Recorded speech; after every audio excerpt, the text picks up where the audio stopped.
আসসালামু আলাইকুম viewers, cooking ভিডি চ্যানেলের পক্ষ থেকে স্বাগত। আশা করছি সবাই ভালো আছেন। তো আমি আজকে মাছ রান্না করছি, তো ভাবলাম ভিডিওটা শেয়ার করি। আর এটা হচ্ছে তেলাপিয়া মাছ। তো চলুন, আমি প্রথমে প্যানে তেল দিয়ে দিলাম, এর সাথে মাছটাকে একটু হলুদ মরিচ লবণ সাথে একটু মেখে নিলাম। আর এটা আগে থেকে মাখিয়ে রাখলে একটু ভালো হয়। আমি এখন মেখে এটা ভেজে নিচ্ছি। তো মাছটা এপিট ওপিট দুই পিঠে ভালো করে ভেজে নিচ্ছি। এপিট ভাজা হয়ে গেছে, মাছটাকে নিলাম, উল্টিয়ে দিচ্ছি।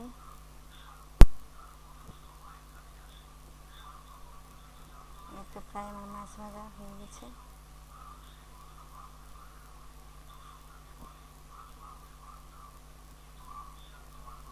মাছটাকে আমি নামিয়ে নিচ্ছি।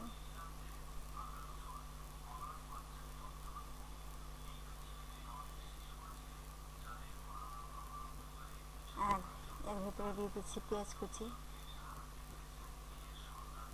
পেঁয়াজটা ভাজা ভাজা হয়ে আসলে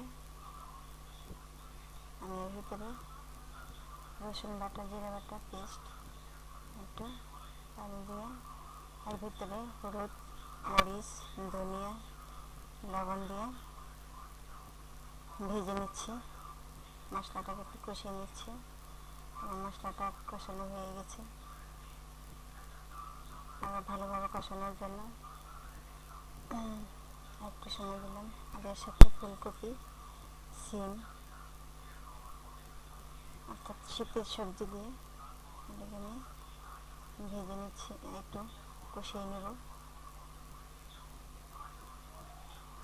তো আমি একটু ভালো করে নাড়াচাড়া দিচ্ছি যেন মশলাটা ভালোভাবে সবজিগুলোর ভেতরে ঢুকে যায়।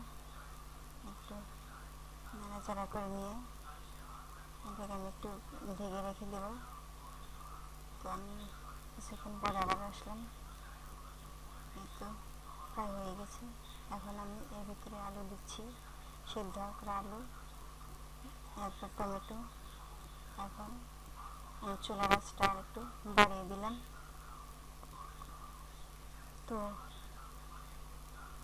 ভালোভাবে আবার নেড়ে ছেড়ে একটা মশলাগুলো সবজি রিপিট করে ভরে দিচ্ছি। এখন আবার ঢাকনা দিয়ে ঢেকে দিলাম। কিছুক্ষণ রান্না করার পরে আবারও আমার সবজিটা ভালোভাবে কষানো হয়ে গেছে। এখানে রেখে আমি দিয়ে দিচ্ছি কাঁচামরিচ, একটু ঝাল ঝাল করার জন্য আমি কাঁচামরিচটা আগে দিয়ে দিলাম। তো আমি এটাকে আবার একটু নেড়ে ছেড়ে পানি অ্যাড করে ঢেকে দিচ্ছি। তো কিছুক্ষণ পরে ফিরে এলাম। দেখুন রান্নাটা হয়ে গেছে। এর ভিতরে আমি মাছ ভাজাগুলো দিয়ে দিচ্ছি। তো এই তো রান্না আমার শেষ। এখন গরম গরম নামিয়ে পরিবেশন করব। তো কেমন